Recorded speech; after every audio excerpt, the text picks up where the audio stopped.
Action hero ബിജുവിന്റെ നായകനും പ്രൊഡ്യൂസറുമായ Nivin Pauly cinema ഇറങ്ങിയ ദിവസങ്ങളിൽ ആകെ പേടിച്ചിരിക്കുകയായിരുന്നു.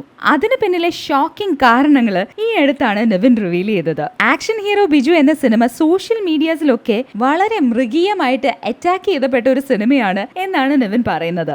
ഈ സിനിമ ഇറങ്ങിയ അന്ന് തന്നെ സോഷ്യൽ മീഡിയാസിലൊക്കെ ആരൊക്കെയോ ചേർന്ന് ഇതൊരു ഫ്ലോപ്പ് മൂവിയാണ് എന്ന് പറഞ്ഞൊരു വൈറൽ ന്യൂസ് കൊടുത്തു. ആ ന്യൂസ് പരന്നത് മുഴുവനും ഫേക്ക് പ്രൊഫൈൽസിലൂടെയും ആയിരുന്നു. സോഷ്യൽ മീഡിയാസിൽ ഇത്രയധികം നെഗറ്റീവ് കോമന്റ്സ് പോയിക്കൊണ്ടിരുന്നപ്പോൾ മെയിൻ സ്ട്രീം മീഡിയ ഒരുപാട് സപ്പോർട്ട് തന്നെയാണ് ഈ സിനിമയ്ക്ക് കൊടുത്തത്. എന്തായാലും ആ ദിവസങ്ങളിൽ ഈ സിനിമയുടെ ഫ്യൂച്ചറിനെ കുറിച്ച് ഓർത്ത് എബ്രിഡ് ഷൈനും നിവിൻ പോളിയും വല്ലാതെ പേടിച്ചുപോയി എന്ന് തന്നെയാണ് പറഞ്ഞത്. ഇത്തരത്തിലൊരു ചെയ്ത ആളുകളോട് ഇനി ഭാവിയിൽ ഒരു സിനിമയും ഇങ്ങനെ ദ്രോഹിക്കരുത് എന്നും നിവിൻ റിക്വസ്റ്റ് ചെയ്തു. പക്ഷെ എന്തൊക്കെയാണെങ്കിലും ഇത്തരത്തിലുള്ള സന്ദർഭത്തിൽ സിനിമാ സുഹൃത്തുക്കൾ ഒരുപാട് സപ്പോർട്ട് കൊടുക്കുകയുണ്ടായി നിവിന്. സത്യൻ അന്തിക്കാടും വിനീത് ശ്രീനിവാസനും ജയസൂര്യയും അൻവർ റഷീദും അജു വർഗീസും മാർട്ടിൻ പ്രക്കാട്ടും ഒക്കെ നിവിന് സപ്പോർട്ടുമായിട്ട് കൂടെ ഉണ്ടായിരുന്നു. പൃഥ്വിരാജ് എന്ന് പറയപ്പെടുന്ന ഒരാളുടെ വാക്കും ഞാൻ നിനക്ക് ഡേറ്റ് തന്നിരിക്കുന്നു, ആ വാക്ക് നിന്നെ ഞാൻ മഹാസൗധത്തിലേക്ക് കൊണ്ടുപോകുന്നു വന്നയാൾ കാഞ്ചനയിടത്ത് ഇളക്കി വിടുന്നു, വിഷയങ്ങൾ ഉണ്ടാക്കുന്നു, തകർക്കുന്നു. വിമൽ പറഞ്ഞു നിർത്തിയിടത്താണ് ഞാൻ ഈ പറയേണ്ടതെന്ന് എനിക്ക് തോന്നിയതുകൊണ്ടാണ് ഞാൻ അനുവാദം ചോദിക്കാൻ